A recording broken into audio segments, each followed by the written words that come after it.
cross. And you remember, the cross is an X that marks the center of the world, and the cross is the place where each individual is. And I think that's the fundamental message of Christianity, is the cross marks the place where every single individual is.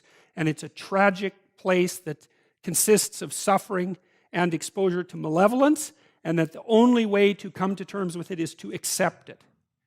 And that seems to me, I don't see anything metaphysical about that statement whatsoever. It's like, well, X marks the spot, fair enough. You're in a spot, you're right in the center of your world, it's right in the center of the world as far as you're concerned, and the same with the rest of us. It's characterized by suffering and exposure to malevolence, there's no doubt about that. What are you going to do about that? Bitter, resentful, hateful, all that does is make it worse. So you have to accept it. Now that's not an easy thing, because that's actually, I would say, a heroic task to voluntarily accept the conditions of your own existence. And that happens at the cross. So that's fine. And that's associated with light. Well, that's good that that's associated with light. You wouldn't want that to be associated with darkness. That would be a bad thing. So